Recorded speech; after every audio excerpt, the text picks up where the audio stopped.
The hospital room smelled like antiseptic and broken dreams. I remember that smell more clearly than anything else from that day.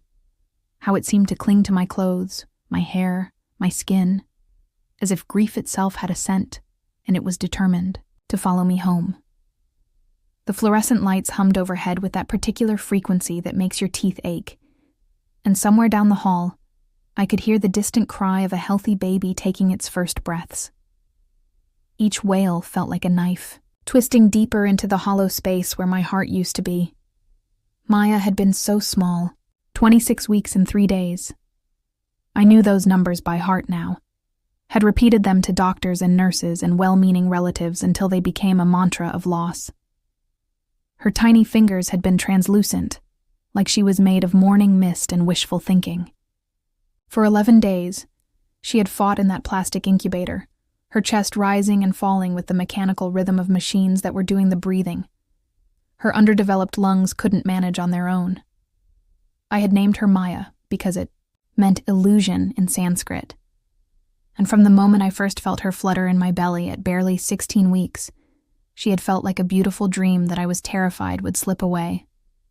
Now, sitting in the grief counselor's office 3 floors below the NICU where she had spent her brief life, I wondered if somewhere in my subconscious I had known all along that she was too precious for this world to hold on to.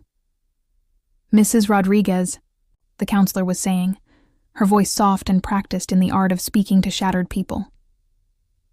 "I know today is particularly difficult because it's also Mateo's birthday." Mateo. My beautiful, vibrant 5-year-old, who had been asking for weeks when his baby sister would come home so he could teach her to play soccer in the backyard. This morning, while I sat holding Maya's still form in the hospital, David had been at home attempting to salvage what was supposed to be a celebration. He had called me twice. Once to tell me that Mateo kept asking why Mommy wasn't there to sing happy birthday, and again to say that our son had blown out his candles and made a wish for baby Maya to get better and come home soon. The irony was so cruel it felt deliberate, as if the universe had conspired to weave my joy and sorrow into a single, impossible thread. How do you explain to a 5-year-old that his birthday wish, the most innocent, pure-hearted desire imaginable, had already been denied? How do you tell him that from now on, every birthday cake and every blown-out candle would carry the weight of his sister's absence? I pressed my palms against my eyes, trying to stop the tears that seemed to flow endlessly, like a faucet that had broken beyond repair. The counselor waited patiently, her clipboard balanced on her knee, her expression carefully neutral but kind. She had probably sat in this same chair dozens of times before, watching other mothers try to piece together the fragments of their shattered worlds. "I don't know how to go home," I whispered, my voice barely audible even to myself. "I don't know how to walk into that house and pretend to celebrate while she's—" I couldn't finish the sentence. The word gone felt too final, too permanent for something as delicate and recent as my grief. "You don't have to pretend," the counselor said gently. "Grief and love can exist in the same space. Celebrating Mateo doesn't diminish your love for Maya." But she didn't understand. No one could understand the particular torture of this timing. Every year from now on, when Mateo blew out his birthday candles and smiled his gap-toothed grin, I would remember this day. I would remember the way Maya's tiny body had felt weightless in my arms, how her skin had already begun to cool, even as I whispered lullabies into her impossibly small ear. I would remember how David had to gently pry her from my arms because I couldn't bring myself to let go, how the nurses had looked away respectfully, as I finally said goodbye to the daughter I had carried for 6.5 months, but would never see take her first steps. The drive home felt like traveling through a different dimension, one where traffic lights and stop signs and normal afternoon routines still existed, even though my world had fundamentally changed. I kept expecting someone to notice. Surely, the grocery store clerk would see the devastation written across my face. Surely the mail carrier would recognize that the woman collecting letters from the mailbox was not the same person who had left that morning with hope still flickering in her chest. But the world continued to spin with ruthless indifference. Children played in front yards. Dogs barked at delivery trucks.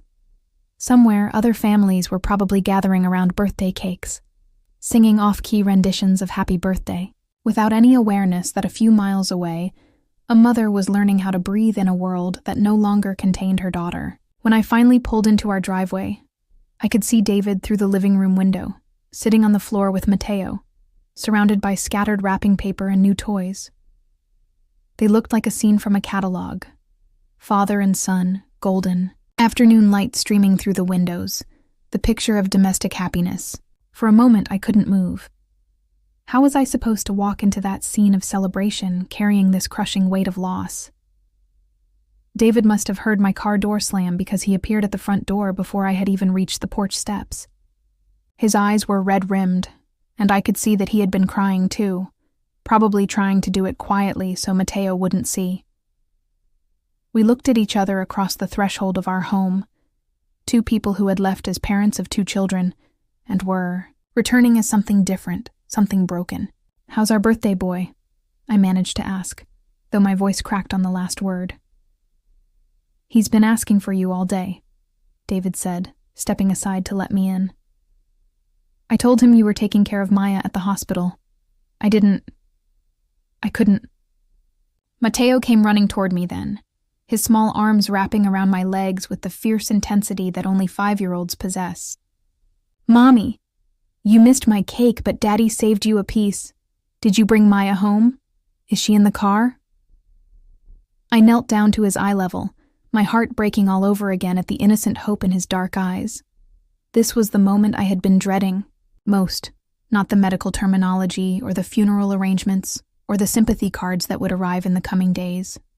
But this, having to look into my son's trusting face and explain why his world, too, was about to change forever. "Tyler, sweetheart, come sit with Mommy on the couch," I said, taking his small hand in mine. The balloon he'd been holding floated to the ceiling, forgotten. His party hat sat slightly crooked on his head, a cheerful yellow cone that now felt like a mockery of everything that had just shattered in our lives.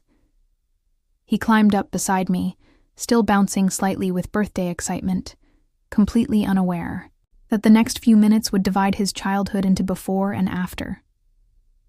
I pulled him close, breathing in the familiar scent of his strawberry shampoo mixed with frosting. "Maya won't be coming home with us today, baby," I began, my voice barely above a whisper.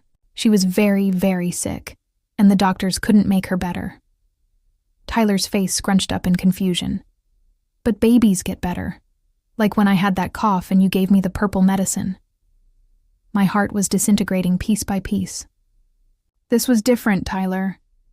Maya's body wasn't ready to live outside of Mommy's belly yet.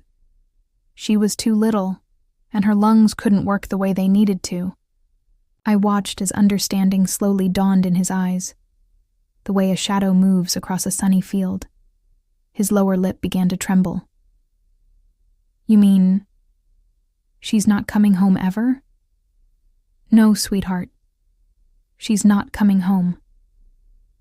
The silence that followed was deafening. Then came the tears, not the dramatic sobs of a tantrum, but quiet, confused tears that broke my heart even more than screaming would have. He pressed his face against my chest, and I could feel his small body shaking with grief. He was too young to understand. "But it's my birthday," he whispered into my shirt, as if this fact alone should have protected our family from tragedy. Bad things aren't supposed to happen on birthdays. If only that were true. If only the universe operated on 5-year-old logic, where birthdays were sacred and safe, where wishes came true and cake could fix everything. David appeared in the doorway, his face pale and drawn. I could see he'd been crying too, probably in the car, or maybe in the kitchen while Tyler was distracted. He looked at us on the couch, his grieving wife holding their sobbing son, and I saw something in his expression that terrified me. Not just sadness, but a kind of overwhelmed helplessness, as if he was already calculating how much tragedy our family could survive. "Daddy, Tyler said, lifting his tear-streaked face. Mommy says Maya can't come home. David sat down heavily in his recliner, suddenly looking much older than his 32 years. That's right, buddy. Maya is in heaven now. But I wanted to teach her how to play trucks, Tyler said, his voice small and broken. I saved my best ones for her. I closed my eyes, remembering how he'd been carefully arranging his toy trucks on a shelf in the nursery, explaining to me which ones Maya would like best when she got big enough to play. He'd been so certain she was coming home, so excited to be a big brother. We'd read books about it, practiced being gentle with his baby doll, talked about all the things he would show her. She knows you saved them for her, I managed to say. And she loves you very much.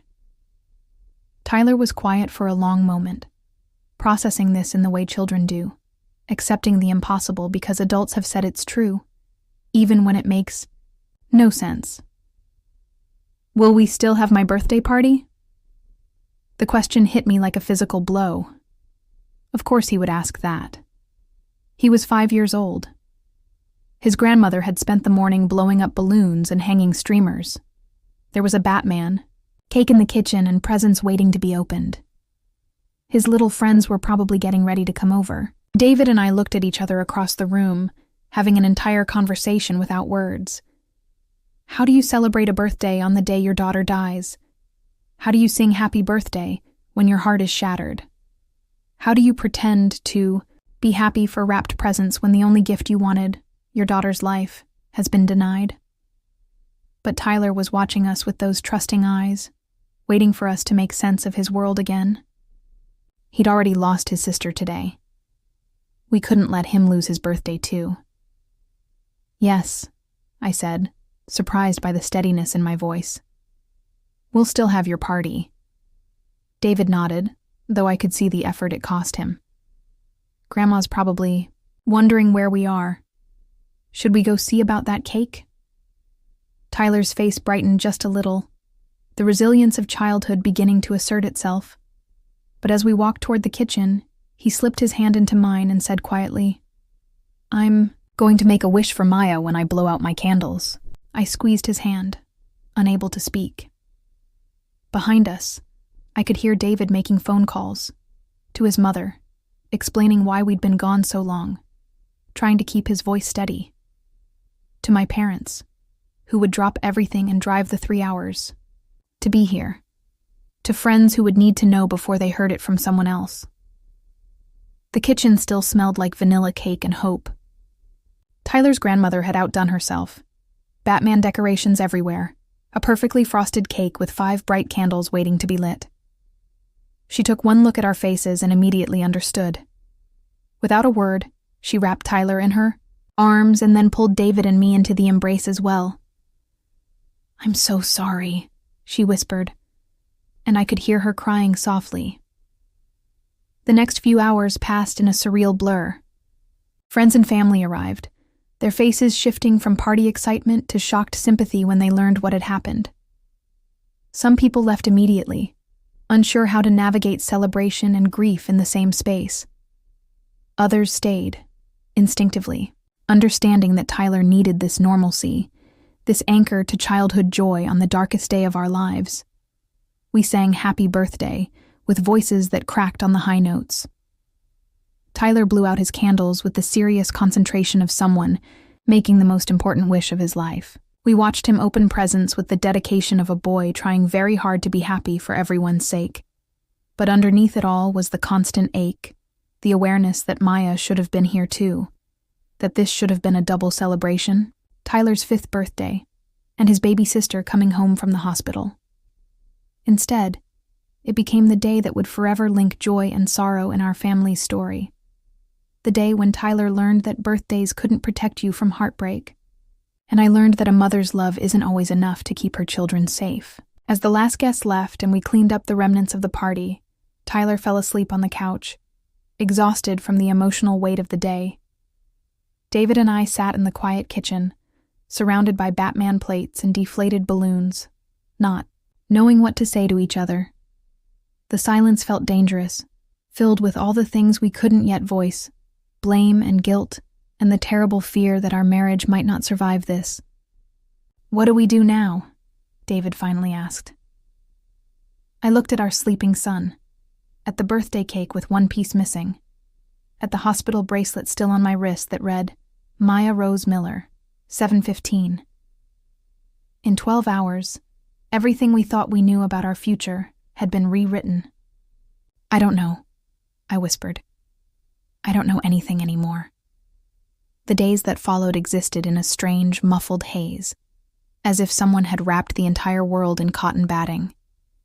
I moved through the motions of planning a funeral for a baby who had lived for only 3 hours, making decisions that no parent should ever have to make.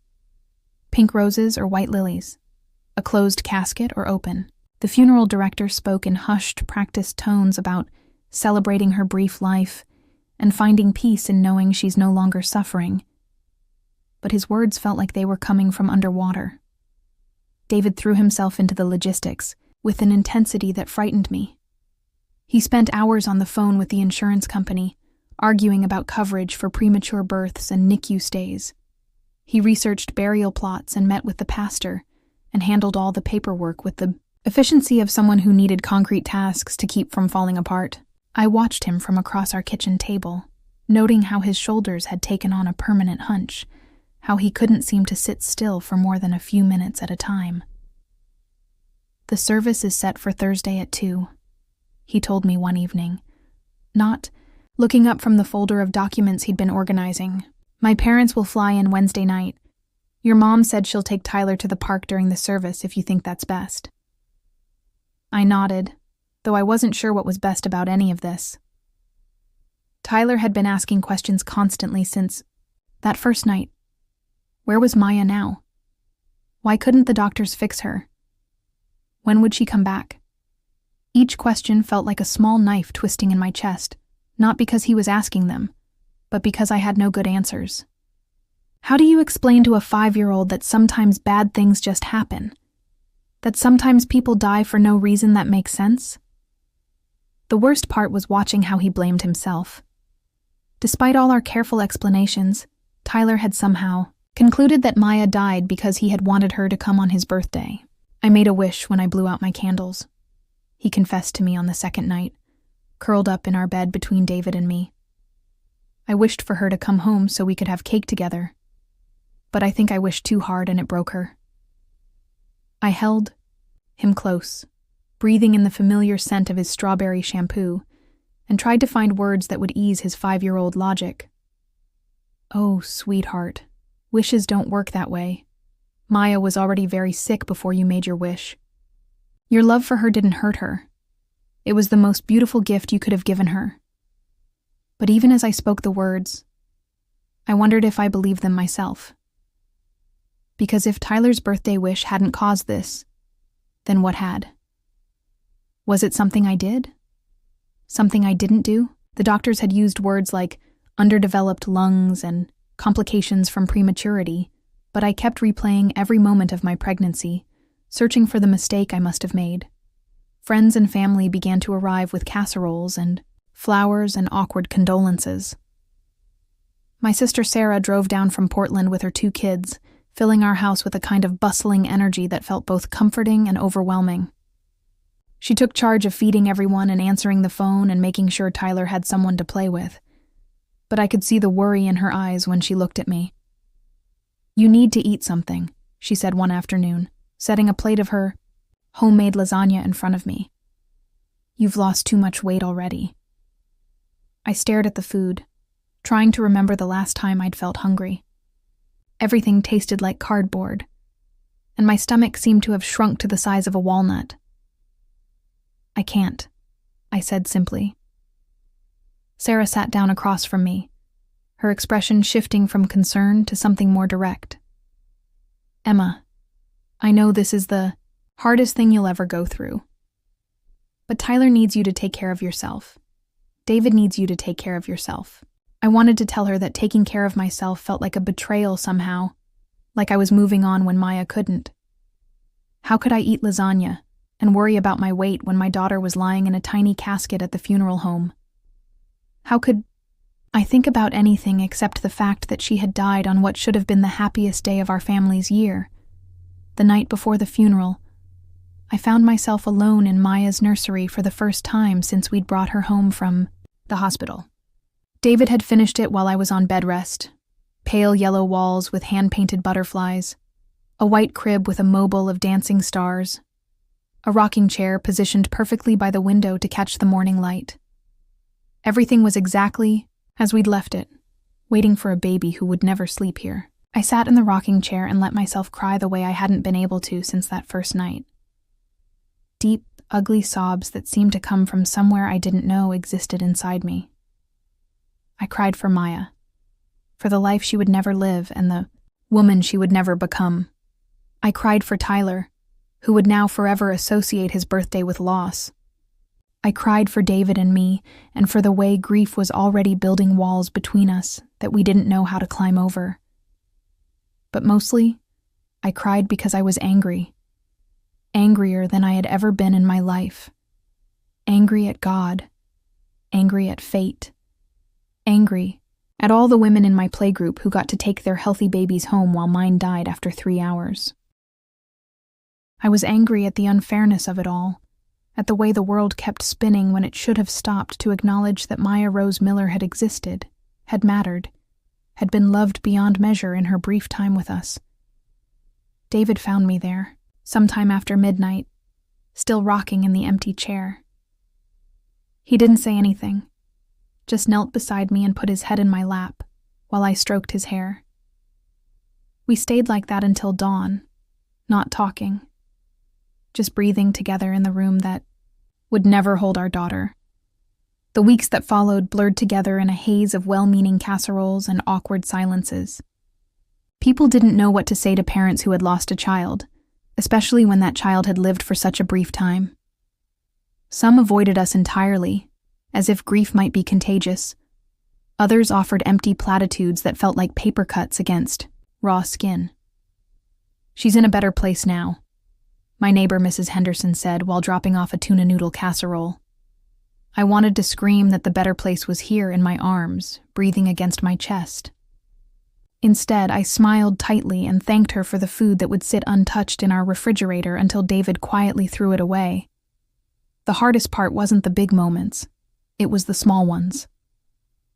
Automatically buying newborn diapers at the store before remembering. Hearing a baby cry in the grocery checkout line and feeling my milk let down even though I had nothing to feed. Waking up at 3 a.m. because my body still expected to be needed. Still thought there was a tiny life, depending on me. David threw himself into work with an intensity that frightened me. He left before Tyler woke up and came home after bedtime, claiming urgent projects and unavoidable meetings. When I confronted him about it one evening, he just looked at me, with hollow eyes, and said, "I can't be here right now, Sarah. This house, this routine, it all reminds me of what we should have had." "But Tyler needs you," I said. "I need you. Tyler has you. You're good at this, at taking care of people. I'm not. I break things." His voice cracked on the last word, and I saw him for what he really was. Not absent, but terrified. Terrified that his grief would somehow damage our son, that his pain was too big and dark to be safe around the people he loved most. Tyler, meanwhile, was processing everything in the way only a 5-year-old could. Some days he seemed to forget Maya had ever existed, chattering excitedly about kindergarten starting in the fall, and whether we could get a hamster. Other days he would quietly ask if babies could see from heaven, or if Maya would still be his little sister even though she wasn't here anymore. The worst day was about 6 weeks after the funeral.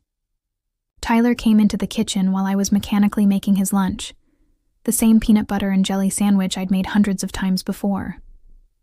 "Mommy," he said, tugging on my pajama pants that I hadn't bothered to change out of.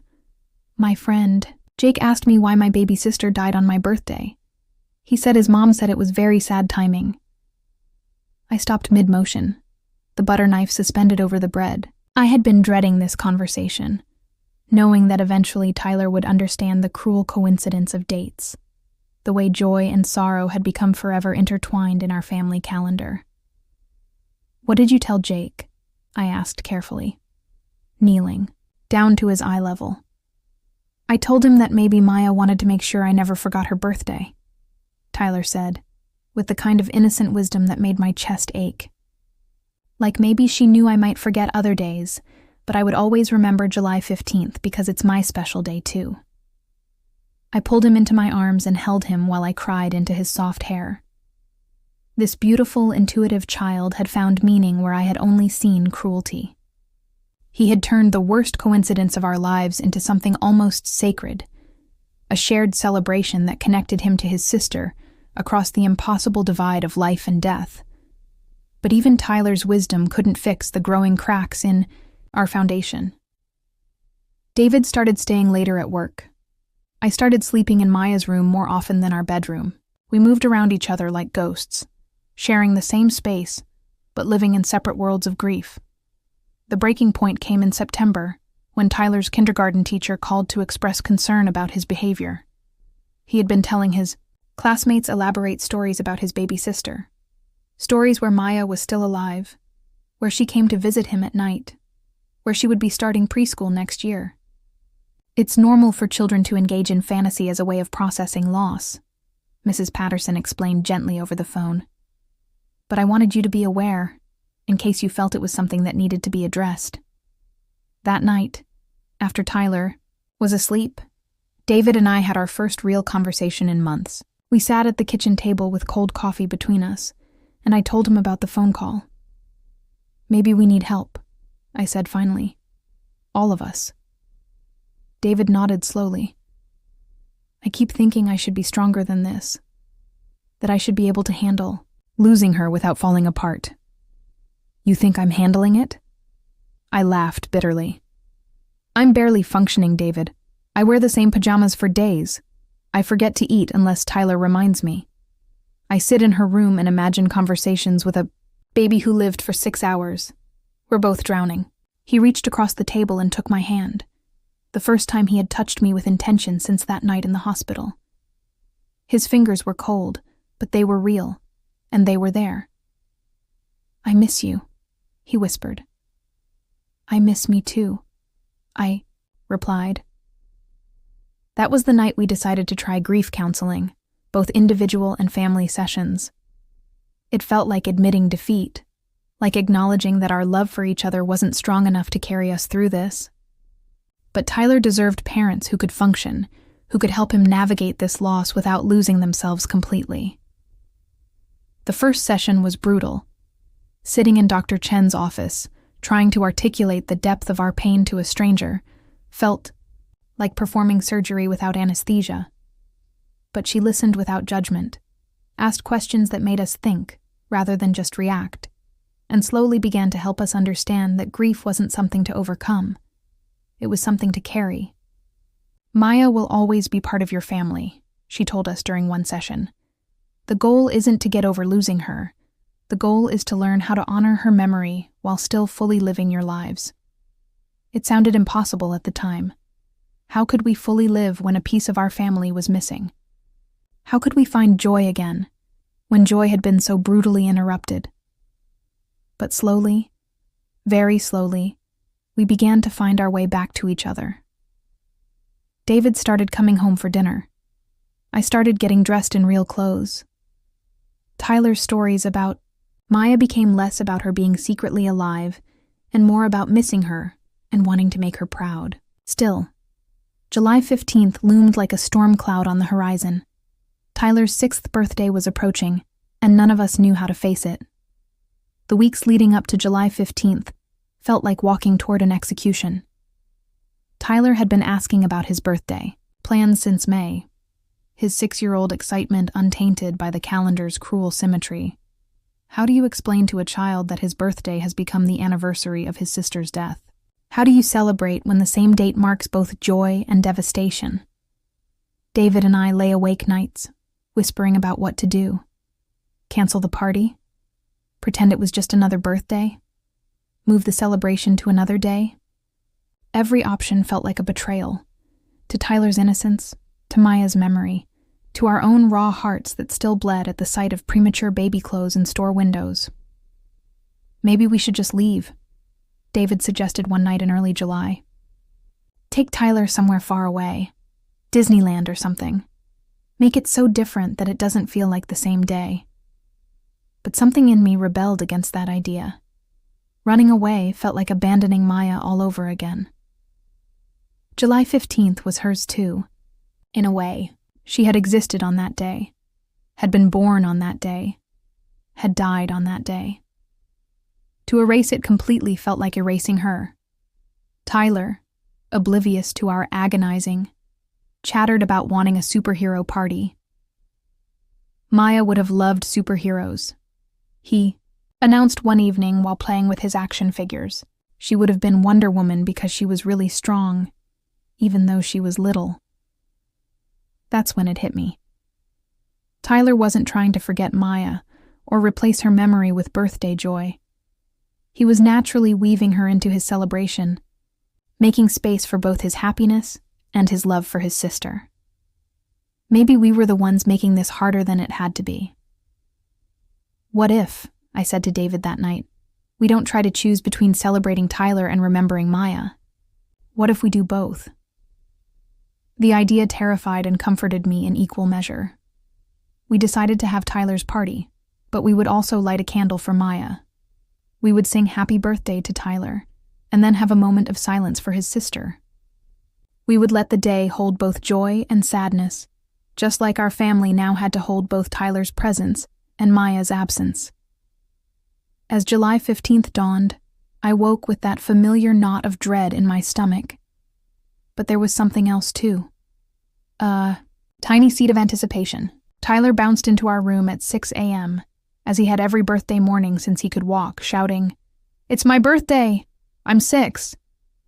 I pulled him into bed between David and me, and for the first time in a year, I let myself feel pure joy at my son's, excitement without immediately drowning in guilt. This was Tyler's day. He deserved to be celebrated, and Maya would have wanted her brother to be happy. The morning passed in a blur of birthday pancakes and present opening. Tyler's friends arrived at noon, a gaggle of 6-year-olds in superhero costumes, their laughter filling our house in a way it hadn't been filled in months. I watched Tyler race around the backyard with his cape flying behind him, and I could almost see Maya toddling after him, determined to keep up with her big brother. When it came time for cake, we gathered all the children around the dining room table. Tyler's Batman cake sat proudly in the center, 6 candles flickering. But next to it, I had placed a smaller cake, pink with white roses, with 1 small candle. "Before we sing for Tyler," I announced, my voice steadier than I expected, "we're going to light a special candle for his little sister Maya, who would have turned 1 today too." The room fell quiet. Tyler looked at the small cake with serious eyes, then at me. "Can I light Maya's candle, Mom?" I nodded, not trusting my voice. Tyler carefully lit the single pink candle, and without prompting, he closed his eyes tight. "Happy birthday, Maya," he whispered. "I miss you." Several of the other children, who had heard Tyler talk about his sister over the past year, joined in. "Happy birthday, Maya." Their sweet voices filled the room, and I felt something shift inside my chest. Not the sharp stab of grief I had expected, but something warmer. Recognition. Love. Then Tyler opened his eyes and grinned. "Now it's time for my cake."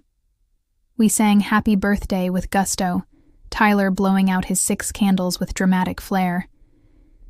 As I cut the cake and scooped ice cream, I realized that the day I had dreaded for months had become something I never could have imagined. A celebration that held space for all of us, living and gone. That evening, after the last guest had left, and Tyler was thoroughly exhausted from his party, he climbed into my lap as I sat in Maya's rocking chair.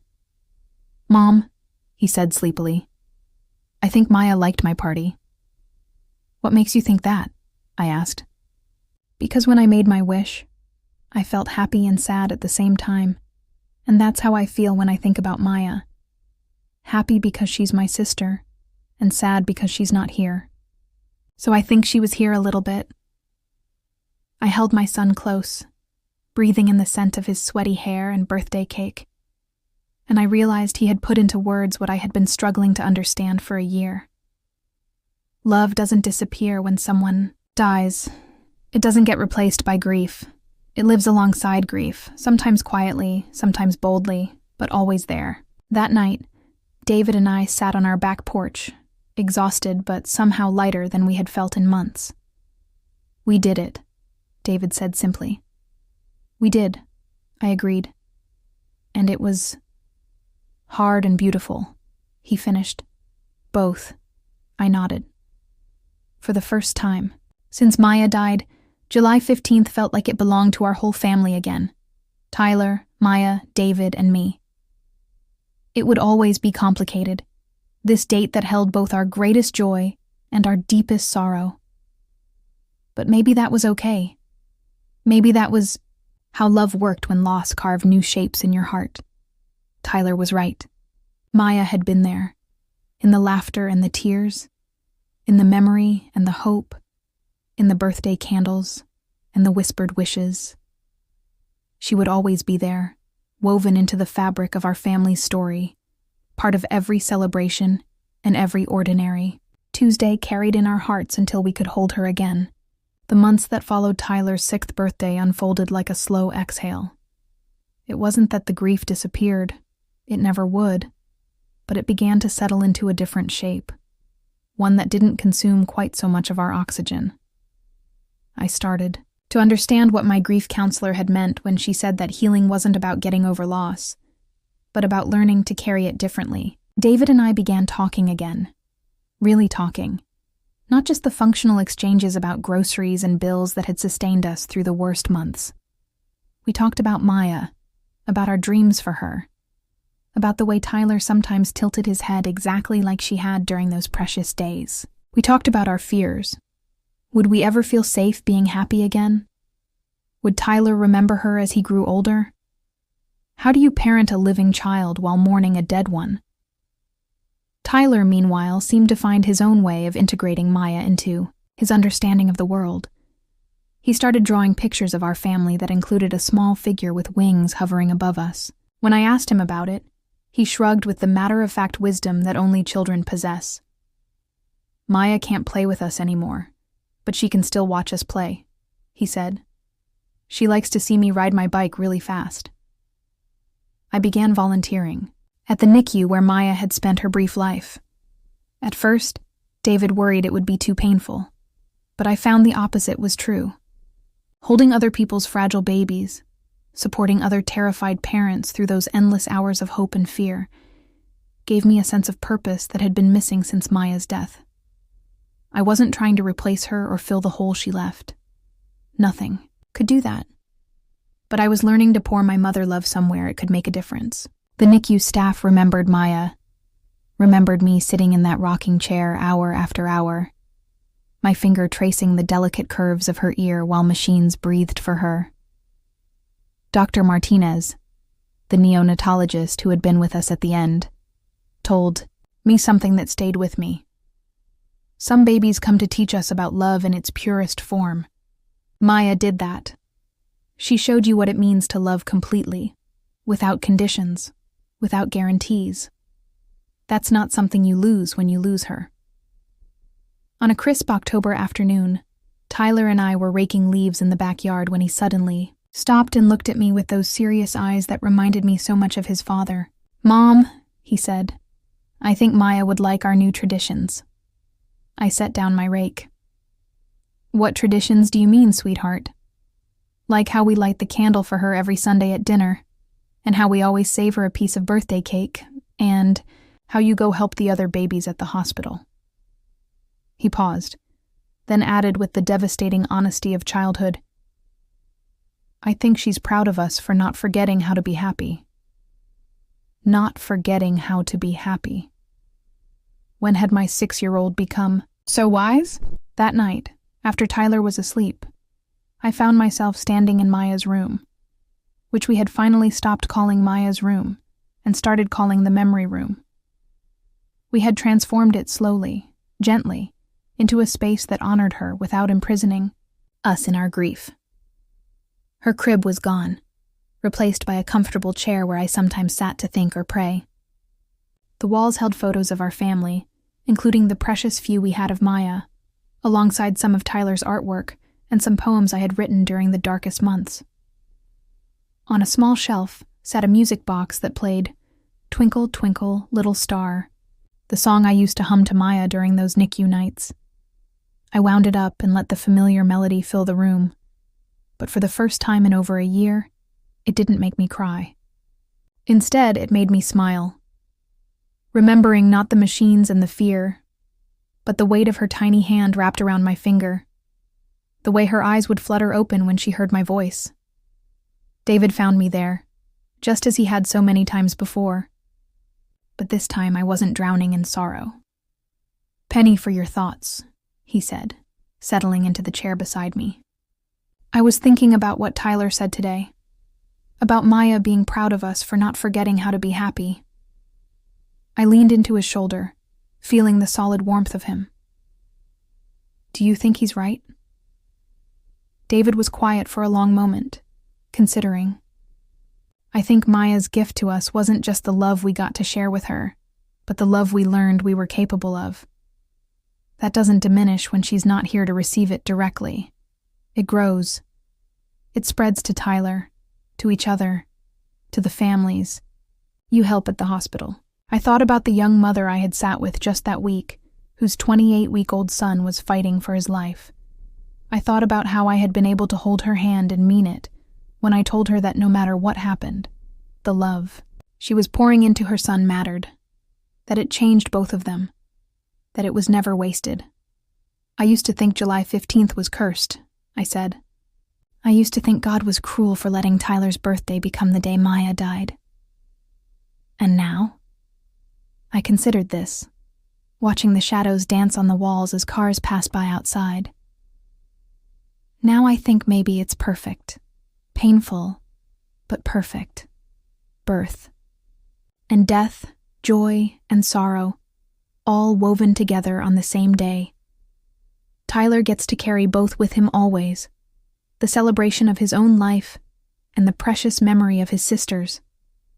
He'll never have a birthday where he doesn't remember her, where we don't honor both our children." David's arm tightened around me. "She made us better parents to him," he said quietly. "More aware of how precious every moment is, more grateful for every ordinary Tuesday." We sat there together as the music box wound down, the last notes of Twinkle, Twinkle, Little Star fading into silence. But it wasn't empty silence anymore. It was full of memory and love and hope, and the quiet understanding that grief, when carried with intention, could become a different kind of gift. The next morning brought news that would change everything again, though I didn't know it yet. The phone rang while I was making Tyler's lunch for school, and Dr. Martinez's voice on the other end was excited in a way I had never heard before. "I have something to tell you," she said. "Something wonderful." "There's a family," Dr. Martinez said, her voice trembling with something that sounded like barely contained joy. "A mother named Sarah, 34 weeks pregnant with twins, high risk, just like you were. She's been in the NICU for observation, and yesterday she asked me about other families who had been through what she's facing. She specifically asked if I knew anyone who might understand what it feels like to love a baby you're not sure you'll get to keep." I set down Tyler's sandwich and gripped the counter. "What are you asking me?" "I'm asking if you'd be willing to meet with her. Just to talk. She's terrified, and she's alone. Her husband is deployed overseas and won't make it back for another 2 weeks. She's been reading every medical journal, every statistic, every worst-case scenario on the internet, and she's drowning in fear." When I mentioned that I had patients who had walked this path before, she broke down crying and asked if anyone would ever be willing to just sit with someone going through it. The kitchen went very quiet. Through the window, I could see Tyler, on his bike in the driveway, practicing the riding tricks Mark had taught him over the weekend. He was laughing at something, talking to himself the way he always did when he was concentrating. The morning light caught his hair the same way it used to catch Maya's in the NICU, and for a moment, time folded in on itself. "I don't know if I'm ready for that," I said honestly. "I don't know if I'm the right person." "Emily," Dr. Martinez said gently, "you're exactly the right person. You're the only person I know who could sit in that room and tell her the truth, that sometimes the worst thing you can imagine does happen, and that somehow, impossibly, you survive it. That love doesn't end when breathing does. That's not something you learn from medical textbooks." I thought about that afternoon in Maya's nursery, when I had touched her tiny hand through the incubator and promised her I would remember everything. I thought about Tyler's birthday wish, about the butterfly that had landed on my hand in the garden, about all the small ways Maya had remained present in our lives even after she left. I thought about the weight of carrying her memory, not as a burden, but as a responsibility. "When?" I asked. "Today, if you're willing." She's scared about making it through the weekend. 2 hours later, I found myself walking through the same NICU corridors I had navigated 2 years earlier. But this time, my steps felt different. Purposeful. I wasn't running toward hope or away from fear. I was walking steadily toward something I couldn't quite name yet. Sarah was 26, with dark circles under her eyes and hands that shook when she reached for her water cup. She looked exactly like I had looked, like someone balancing on the knife's edge between faith and terror, trying to protect her heart while keeping it open enough to love babies she might lose. "I don't know why I asked for this," she said, before I even sat down. "I just keep thinking about all the things that could go wrong, and I feel like I'm going crazy. Everyone keeps telling me to think positive, but what if positive thinking isn't enough? What if love isn't enough?" I settled into the chair beside her bed, the same kind of chair where Mark had slept for 3 weeks while we waited to see if Maya would come home with us. "Love is always enough," I said. "But sometimes enough looks different than we thought it would." For the next 3 hours, I told Sarah about Maya. Not just the medical facts or the timeline of what happened, but the real story. How she had gripped my finger with surprising strength. How she had opened her eyes and seemed to look right into mine. How Tyler had whispered stories to her about the adventures they would have together. I told her about the impossible choice between hope and preparation, about learning to love someone completely while knowing you might have to let them go. But I also told her about the 1.5 years that followed, about how grief had taught me that love doesn't have an expiration date, that Maya remained as much a part of our family as Tyler or Mark or me. I told her about Tyler's transformation from devastated little boy to the child who now spoke about his sister with pride instead of just sadness, who drew pictures of her playing with him in heaven and announced to his friends that he had a sister who was very special and lived with the angels. "The thing no one tells you," I said, as Sarah's babies moved visibly under her hospital gown, "is that you're already their mother. Right now, today, you're loving them with everything.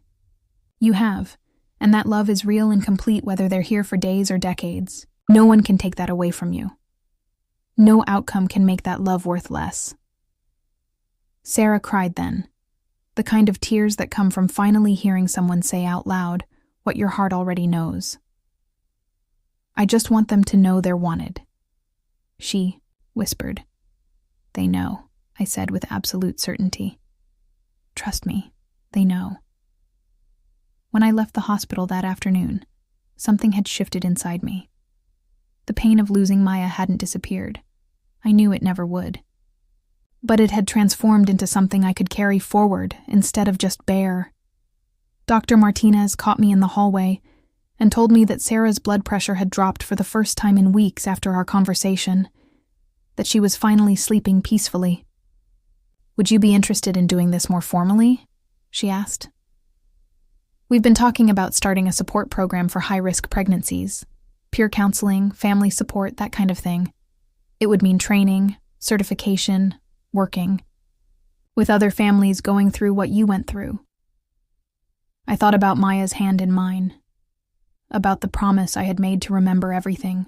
Maybe this was how I could keep that promise, not just by holding on to the memories, but by sharing what they had taught me. Over the next 6 months, I completed the training to become a certified perinatal loss counselor. I learned how to hold space for other people's grief without trying to fix it, how to honor their stories without comparing them to mine, how to be present for families facing the unthinkable. Mark supported every step, and Tyler, now 7, became the unofficial mascot of our house's Transform purpose. Mama helps sad families remember that love is stronger than scary stuff, he explained to his teacher when she asked about the certificates I was earning. It was the most accurate description anyone had ever given of what I was learning to do. The first family I officially counseled was a couple who lost their son at 36 weeks. The second was parents of twin girls who spent 4 months in the NICU before coming home healthy. The third was Sarah, whose babies, Isabella and Michael, were born at 37 weeks and went home after just 10 days of observation. Each story was different, but the thread connecting them all was the same. Love that refused to be diminished by uncertainty, families learning to redefine what it meant to hope. This past July 15th, Tyler's 8th birthday, was different than any before it. We woke up early and made pancakes in the shape of butterflies. Tyler's idea, because Maya likes butterflies and it's her day too. We visited her grave with fresh flowers and birthday balloons, and Tyler read her a story about a boy who could fly. But then we came home and celebrated. Really celebrated. Tyler's friends came over for a pool party, and we played games and ate cake and took pictures that captured pure, uncomplicated joy. For the first time since Maya died, I felt no guilt about happiness on July 15th. Instead, I felt grateful for the complexity of a date that could hold both celebration and remembrance, both presence and absence, both the son I could hug and the daughter I could honor. That evening, as we cleaned up from the party, Tyler found me in Maya's room, where I often went to think or read case files for the families I was counseling. "Mama," he said, climbing into my lap in the rocking chair where I had once fed Maya, her bottles. "I know why Maya had to die on my birthday." My heart stopped. In 3 years, Tyler had never offered an explanation for the timing, had never tried to make sense of why his greatest joy and deepest loss had collided on the same day. "Why, sweetheart?" "Because she wanted to make sure I would never forget her," he said simply. "Every year when I blow out my candles, I remember her too. And when I make a birthday wish, I always include her. She's part of all my birthdays forever now." I held him tighter, marveling at the wisdom of children, at how they can see truth that adults spend years trying to understand. Tyler was right. Maya hadn't just died on his birthday. She had woven herself into it, ensuring that every year would be a celebration of both of their lives, a reminder that love creates its own kind of permanence. "You know what I think?" I said into his hair. "What?" "I think she's proud of her big brother. I think she watches you help me with the sad families, and she knows that you understand something very important about how love works." Tyler pulled back to look at me. "That it doesn't stop when people go to heaven?" "That's exactly right." As I tucked him in that night, Tyler asked if I thought Maya could see him blowing out his candles. I told him I was absolutely certain she could, that I thought she was probably the reason the butterfly had landed on his hand, right as he made his wish. "What did you wish for this year?" I asked, though I knew he probably wouldn't tell me. But Tyler surprised me. "I wish that the sad families you help would learn what we learned," he said sleepily. "That losing someone doesn't mean you stop loving them. It just means you love them in a different way." I kissed his forehead and whispered, "That's the best birthday wish I've ever heard." Now, 3 months later, I carry Maya's memory differently than I did in those first agonizing months after we lost her. The pain hasn't disappeared. I don't think it ever will. But it has transformed into something purposeful, something that connects me to other families walking the same impossible path between love and loss. Every family I counsel teaches me something new about resilience, about the countless ways people learn to carry love forward, even when the person they love can't stay. Every story reminds me that Maya's brief life created ripples that continue to spread, touching families I'll never meet, offering comfort I couldn't have imagined when I was the one sitting in the hospital chair, learning how to say goodbye. Today, Tyler has a new photo on his bedside table. Not just the hospital picture of him and Maya, but one from his birthday party, where he's laughing with chocolate cake on his face, and his arms spread wide like he's trying to hug the whole world. Maya is still there, in the butterfly that landed on his shoulder just as Mark took the picture, in the joy on his face that comes from a child who knows that love is bigger than loss, that family includes both the people you can touch and the ones you carry in your heart. This is how I learned to carry the pain, not as a burden to bear, but as a bridge to cross, a way to reach other families drowning in their own grief, and remind them that love creates its own kind of survival. Maya will always be gone, and that will always hurt. But she will also always be present, in the families I help, in the hope I can offer, in the proof that sometimes the greatest losses teach us the most about what it means to love without conditions. Tyler was right about his birthday wish. Love doesn't stop when people go to heaven. It just learns to move in new directions, to comfort new hearts, to create meaning from the most senseless losses. Maya lives in every family that learns to carry their love forward, in every parent who discovers that grief can become a kind of gift when shared with others who understand. The pain is still there, woven into every ordinary Tuesday and extraordinary celebration. But now I know what to do with it. Now I know how to let it teach instead of just hurt. How to transform it into something that honors Maya's brief, precious life by helping other families navigate their own impossible love stories. This is what happened. This is how I learned that carrying pain can become a form of purpose, that the worst thing that ever happened to me could also become the most meaningful work I've ever done. Maya is gone, but her love continues, rippling outward through every family I sit with. Every story I hold, every moment I get to remind someone else that love really is stronger than loss. It just sometimes looks different than we expected.